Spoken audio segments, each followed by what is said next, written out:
Senator Kyrsten Sinema's border trip this week has her walking in the footsteps of the late Senator John McCain.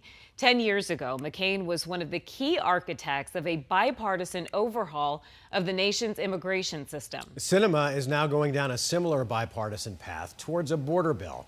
Team 12 political insider Bram Resnick is here with more on what the late senator told him 10 years ago and what it could mean for Sinema's efforts today. Bram?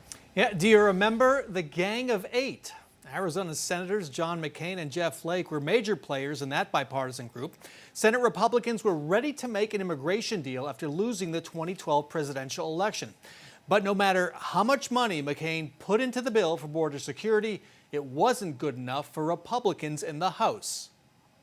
You cannot say that your reason for opposing this legislation is because of a lack of border security. That was Arizona Senator John McCain on Sunday Square Off in 2013, just months after the November election. McCain was one of the leaders of the U.S. Senate's bipartisan Gang of Eight. He was making the case for the nation's largest immigration overhaul in 30 years. Look, this is something that is noteworthy, and it's worth kind of stopping and taking a breath and marking the moment. The Senate would pass the bill with a stunning 2/3 majority. A key selling point for holdout Republicans, McCain combined a path to citizenship with a $40 billion military-style buildup on the border. It's more than President Trump was asking for his wall. But it also fixed the system. Jeremy Robbins leads the American Immigration Council, which advocates for a fair immigration system. No one got everything they wanted, and I think that was key.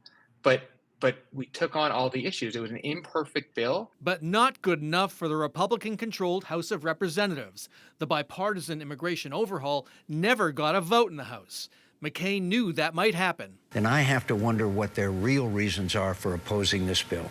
10 years later, independent Arizona Senator Kyrsten Sinema is following in McCain's footsteps. But the backdrop for her efforts is record-high border crossings in the Yuma sector and across the southwest border, spurring calls for crackdowns. Right now, the perception that our border is open is a huge impediment to getting reform. And the new Republican-led House is eager to impeach Homeland Security Secretary Alejandro Mayorkas over the record border crossings. One of the things that's promising right now, as you look at the bipartisan group of senators visiting the border, is that people are coming together in good faith again. And Senator Sinema's plan is the reverse of what happened in 2013. She told a reporter that a border security bill would start in the Republican-controlled House, then be amended by the bipartisan group in the Senate. Live in the newsroom, Bram Resnick, 12 News.